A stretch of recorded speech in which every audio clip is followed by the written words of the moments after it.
साहब यार rate wait तय कर लेंगे। बाद में वो रेट वेट की दिक्कतें भी हुई कुछ और अभी जब बीच में स्ट्राइक के कारण कोई दिक्कत आई थी और जब हमने कहा कि भाई लोगों की जिंदगी को खतरा है तो कुछ भी करना पड़ेगा, तो मैं लाओ लश्कर एम्बुलेंस के वो तैयार थे। क्योंकि मैंने सामने देखा तो वैसे ऐसी कई हस्तियां यहाँ हैं जिन्होंने भोपाल के लिए और प्रदेश के लिए अतुलनीय योगदान दिया है। प्रिय बहनों और भाइयों, मैं भोपाल नगर निगम को बहुत बधाई देता हूं। एक अद्भुत और अनोखी पहल आज भोपाल ने की है। ऐसे मध्य प्रदेश भी अब अपना बीमारू फिमारू राज्य नहीं रहा, ये गुजरे जमाने की चीजें। मध्य प्रदेश बीमारू राज्य। आज मैं गर्व से कहता हूं अपने भोपाल के प्रिय बहनों और भाइयों के सामने कि जो बीमारू फिमारू ये गुजरे जमाने की चीज हो गई। आज मध्य प्रदेश की ग्रोथ रेट पिछले साल 19.06% थी, देश में नंबर 1 थे हम, और इस साल उसके ऊपर 16%। मध्य प्रदेश की एग्रीकल्चर ग्रोथ रेट हिंदुस्तान में नहीं दुनिया में नंबर 1 है हम, क्योंकि एग्रीकल्चर ग्रोथ में 3%, 2.5% बहुत मानी जाती है। अब भरोसा करेंगे, लगातार एक दशक तक 18% से ज्यादा एग्रीकल्चर ग्रोथ रेट हासिल करने वाला प्रांत आज मध्य प्रदेश है। कभी अन्न के भंडार देश के पंजाब हरियाणा भरते थे, लेकिन आज पंजाब हरियाणा को बीट करके मध्य प्रदेश नंबर व्हीट में भी 1 हो गया है। मैं आपको बताऊंगा फसलों का उत्पादन कितना बढ़ा हमारे, केवल अनाजों का 700%। 2005 के बाद 700% बढ़ा। हम पहले लगभग 100 करोड़ मीट्रिक टन पैदा करते थे अन्न, अब 700 करोड़ मीट्रिक टन अन्न हम पैदा कर रहे हैं। अगर पर कैपिटा इनकम आप देखोगे तो जब हमने सरकार संभाली थी 11,000 रुपया, आज बढ़ के हो गई 1,40,000 रुपया। अपनी जीएसडीपी का साइज हुआ करता था 70,000 करोड़ रुपया, आज मध्य प्रदेश की जीएसडीपी 15 लाख करोड़ को क्रॉस कर गई है। देश की अर्थव्यवस्था में जीएसडीपी में हमारा योगदान पहले 3% के नीचे था, आज मध्य प्रदेश का योगदान है 4.6%। हमारा हिस्सा है अर्थव्यवस्था में देश की। और बजट के साइज के बारे में शायद विश्वास जी ने बताया अभी। बजट का साइज जब हमने सत्ता संभाली तो बजट था 21,000 करोड़। 21,000 करोड़ से 1 लाख करोड़ क्रॉस करने में 2012 आ गया, और 2 लाख करोड़ क्रॉस करने में 2020 और 21 आया, लेकिन 3 लाख करोड़ हमने क्रॉस कर दिए 23 में। 3,14,000 करोड़ का बजट है हमारा। और ये चारों तरफ आप देख रहे होंगे, मैं लंबा समय नहीं लूंगा। नर्मदा एक्सप्रेस वे, बिंद expressway, Bundelkhand expressway, Chambal के बीहड़ में आपने आज अखबारों में देखा होगा सफारियां हो रही है। सफारियां जहां कभी जाने से घबराते थे, 5 बजे के बाद निकल नहीं सकते थे। प्रज्ञा दीदी तो उस इलाकों को अच्छी तरह से जानते हैं। आजकल वहां सैलानी घूम रहे हैं टापुओं के बीचों में। अटल एक्सप्रेस वे वहां बन रहा है। गांव का विकास हो, शहर का विकास हो, सिंचाई की योजनाएं हो। अब आप भरोसा करेंगे 7.5 लाख हेक्टेयर सिंचाई की पूरी व्यवस्था थी मध्य प्रदेश में। कांग्रेस, राजा, नवाब, अंग्रेज सबकी मिला के हमने पहुंचा दिया 45 लाख हेक्टेयर, और 65 लाख हेक्टेयर पे हम लगातार काम कर रहे हैं। बिजली का उत्पादन कभी हुआ करता था 2900 मेगावाट, आज 28,000 मेगावाट बिजली उत्पादित कर रहे हैं। मैं बहुत विस्तार में नहीं जाऊंगा, मैंने केवल एक पिक्चर आपके सामने इसलिए रखा कि हम नहीं अब बीमारू। हम बीमारू रहने के लिए पैदा हुए हैं क्या? ना बीमारू रहेंगे ना गरीब रहेंगे। हिंदुस्तान का सबसे बेहतर राज्य बनेगा तो मध्य प्रदेश बनेगा। उस दिशा में हम तेजी से आगे बढ़ रहे हैं। और ऊर्जा की बात, अगर हम बिजली की बात करें, ये बात सही है कि जीवाश्म ईंधन ने दुनिया में बड़ी तेज गति से प्रगति की। गाड़ियां चलने लगी, मशीनों के चक्के चलने लगे, कोयला हो, कच्चा तेल हो, जबरदस्त प्रगति की। लेकिन इस प्रगति ने कई चुनौतियों को भी जन्म दिया। कार्बन गैसों के उत्सर्जन के कारण आज आप देख रहे हैं मई में सावन और भादों का माहौल, कब बरस जाए अप्रैल में बदरा, इसके ठिकाने नहीं। और अभी तो एक महीने से लगातार रोज बारिश देख रहे हैं। अब ये क्यों हो रहा है? कभी बारिश, कभी बाढ़, कभी सूखा। कह रहे हैं कि जिस ढंग से ग्लेशियर पिघल रहे हैं, आने वाले 2050 तक धरती की तापमान का सतह 2 डिग्री सेंटीग्रेड और बढ़ेगा।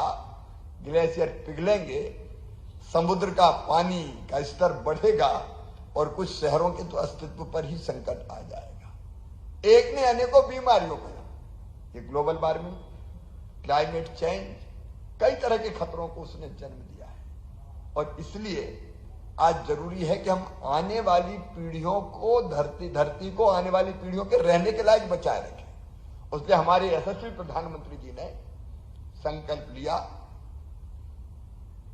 सौर ऊर्जा, पवन ऊर्जा, नवकरणीय ऊर्जा, उसको हम बढ़ावा देके कार्बन गैसों के उत्सर्जन को हम कम करें, पर्यावरण बचाने का काम करें। और प्रधानमंत्री जी ने जो भारत का पुराना संदेश था, जिसको हमारे संतों ने दिया, ऋषियों ने दिया, आज पर्यावरणविद दे रहे हैं, वो यही था कि भाई देखो, प्रकृति का शोषण मत करो, प्रकृति का दोहन करो। शोषण और दोहन में अंतर है। अगर आम के पेड़ में फल लगे हैं तो फल तोड़ के खा लो, ये हुआ दोहन। लेकिन कुल्हाड़ी लेके आम के पेड़ के काट दो, ये हुआ शोषण। तो हमने प्रकृति का शोषण किया, शोषण किया। धरती का पेट फाड़ के कोयला निकालो, खनिज निकालो, पानी निकालो।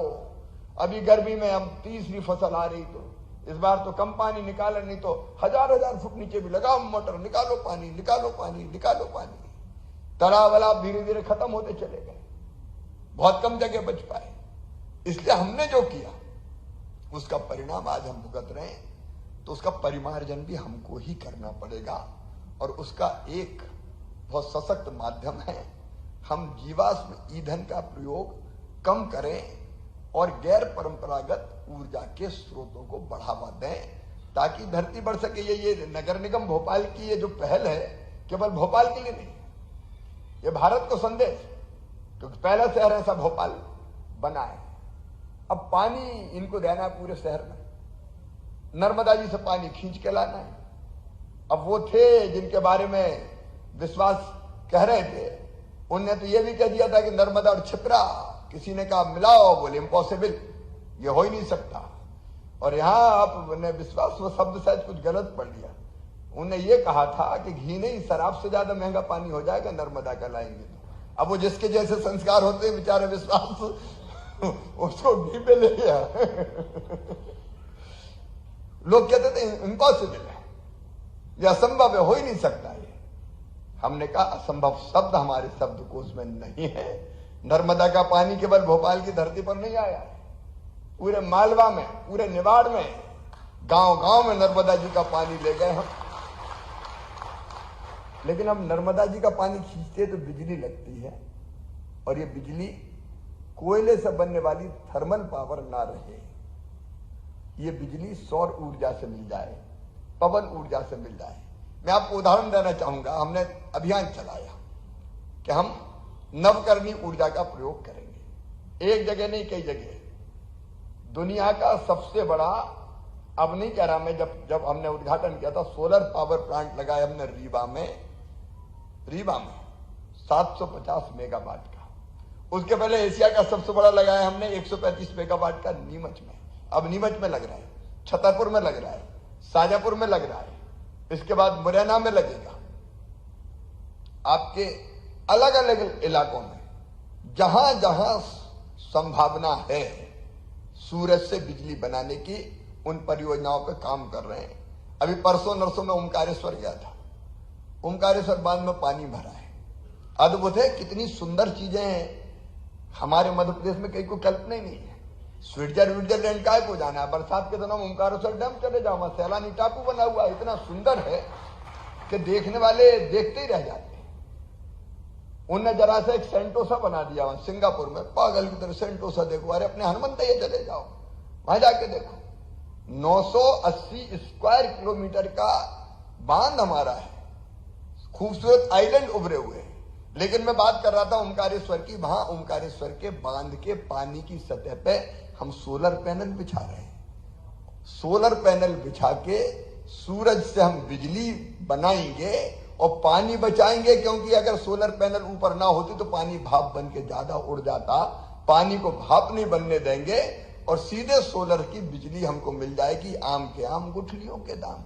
ये सबसे बड़ा दुनिया का फ्लोटिंग सोलर पावर प्लांट कहीं बन रहा है तो अपने ओमकारेश्वर में बन रहा है, उसका काम प्रारंभ हो गया है। तो ये तरीके हमको निकालने पड़ेंगे और इसलिए आने वाला जो समय है पर्यावरण को ठीक करने का सारे उपाय करने पड़ेंगे। मैं पेड़ लगाता हूं रोज 3 पेड़, तो ये केवल नाटक थोड़ी है, न कर्मकांड, एक संदेश है कि रोज मत लगाओ, जन्मदिन के दिन लगा दो भाई। अगर अपने जन्मदिन के दिन 8.5 करोड़ मध्य प्रदेश वासी पेड़ लगाने लगे तो 8.5 करोड़ तो वैसे ही लग जाएंगे, और फिर मैरिज एनिवर्सरी पे लगा दो तो थोड़े और बढ़ जाएंगे, माताजी पिताजी की स्मृति में लगा दो तो कुछ और बढ़ जाएंगे। ये तरीके हैं पर्यावरण को बचाने के। लेकिन भोपाल नगर निगम ने अद्भुत योजना बनाई है। ये दिन में सूरज से बिजली बनाएंगे और रात में सूरज की बिजली नहीं बनेगी तो रात में ये हवा से बिजली बनाएंगे। और मैं सच कहता हूं, आपकी ये योजना एक नई दिशा देगी सौर ऊर्जा को बढ़ावा देने के लिए। इसलिए नगर निगम की पूरी टीम को और अर्बन डेवलपमेंट मिनिस्ट्री को, भूपेंद्र जी को, विश्वास जी, पूरी टीम को मैं हृदय से बहुत बहुत बधाई देता हूं। ये तरीके हमको निकालने पड़ेंगे। अब मेरे मन में 1-2 बात है भोपाल के बारे में। अपना भोपाल बढ़ रहा है। अभी बात आई, ये जमाना था जब सड़कों के लिए पैसा नहीं हुआ करता था। हमने पहले मुख्यमंत्री अधोसंरचना योजना बनाई, फिर पता चला बड़ी बड़ी सड़कें तो बन रही है लेकिन अंदर कॉलोनियों में गड्ढे हैं, तो हमने कायाकल्प अभियान चलाया और वो पैसे आवंटित किए कि अंदर की सड़कें भी ठीक करो। यहाँ फ्लाईओवर बन रहे हैं, ओवरब्रिज बन रहे हैं, एलिवेटेड रोड बन रहे हैं, उनकी मैं चर्चा नहीं करूंगा। लेकिन भोपाल को मैं एक आइडियल सिटी के रूप में देखता हूं। अच्छा, मैं खुद ही भोपाली हूं तो भोपाल से तो स्नेह स्वाभाविक है। भोपाल की हर गली में मैंने साइकिल चलाई है। आप में से कई को पता होगा, हर गली में साइकिल चलाई है। लोहा बाजार हो, चौक हो, जुमेराती हो, मंगलवारा हो, भारत टाकीज वाला रोड अपना हो, वहां से फिर कॉलेज में जब हम काम करते थे विद्यार्थी परिषद का तो MBM से शुरू करते थे, सेफिया चले गए, फिर साइकिल से हमीदिया कॉलेज चले गए, उसके बाद MA सिटी तक, MA सिटी की चढ़ाई भी साइकिल से चढ़ जाते थे। तो भोपाल अपना सचमुच में अद्भुत है।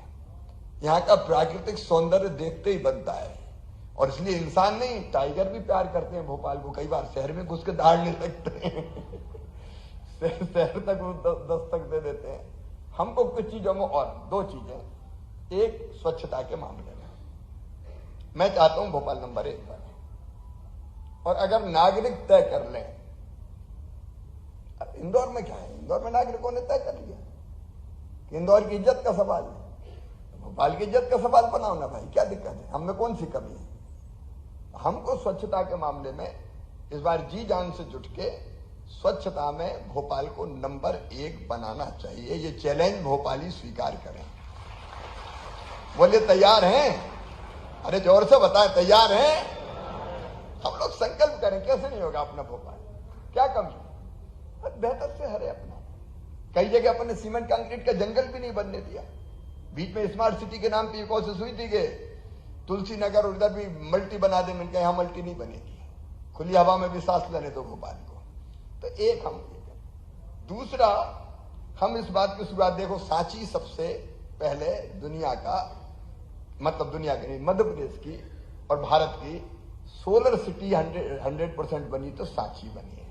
सांची में लगभग काम पूरा हो गया है, हर घर बिजली सोलर से देने वाले हैं। क्या भोपाल में हम तय कर सकते हैं? लीडरशिप हमारी बैठी है, हमारे सारे ऐसे लोग जो भोपाल को चलाते हैं ठीक दिशा में, वो साथी भी बैठे हैं। हम तय करें कि भोपाल को हम राजधानी के साथ साथ ऊर्जाधानी भी बनाएंगे। सोलर से हम रोशन करेंगे घरों को। मैं नहीं कहते एक साथ सारे घर हो जाएंगे, लेकिन नगर निगम बैठे, नागरिकों को बुलाए और ये तय करें कि हम एक इलाके को पहले करेंगे। एक इलाका तय कर लीजिए, वहां के सारे कार्यालय हो, वहां की सारी दुकानें हो, वहां के सारे मकान हो। जब सांची वाले कर सकते हैं, सांची वाले छोटा शहर है, आसान है, सांची वाले कर सकते हैं तो भोपाल वाले क्यों नहीं कर सकते? सांची छोटा है, क्षमताएं भी छोटी है, भोपाल बड़ा है, क्षमताएं भी बड़ी है। हम सब संकल्प करें कि हमारा घर सबसे पहले सोलर करेंगे जी हम, और हम ठान लेंगे एक बार हवा चल पड़ेगी सोलर की तो धीरे धीरे हो जाएगा। दुनिया में फिर देखिए भोपाल की स्थिति क्या बनती है। देखिए संकल्प अगर करें तो असंभव कुछ नहीं है। हम विचार करते हैं, सोचते हैं और करते हैं तो हो जाता है। अगर डरते हैं तो नहीं होता। हम डरें ना, हम करें। भोपाल में वो क्षमता है कि अद्भुत चमत्कार करके दिखा सकता। अभी नगर निगम ने किया है, अब नगर निगम, सरकार और जनता और समाजसेवी संगठन मिलके करे। और मुझे लगता है कि ऐसे ही कदम दुनिया को बचाएंगे। और नहीं तो ये जो जिस ढंग से पर्यावरण बिगड़ रहा है, हम तो जी लेंगे, लेकिन क्या हम इतने स्वार्थी जो हमारी सोचें? आने वाली पीढ़ियों का क्या होगा? 50 साल बाद जो धरती पे आएंगे, 100 साल बाद जो धरती पे आएंगे, हमारे बच्चे, उनका क्या होगा? क्या धरती रहने के लायक बचेगी? हम सबको जो सोचते हैं, जो विचार करते हैं, जो समझते हैं, इसकी चिंता करनी होगी। लेकिन फिलहाल तो मैं इस पहल के लिए एक बार फिर अर्बन डेवलपमेंट डिपार्टमेंट को, नगर निगम भोपाल को, यहां बैठी पूरी टीम को और इस काम में लगे सारे मित्रों को बहुत बहुत बधाई देता हूं।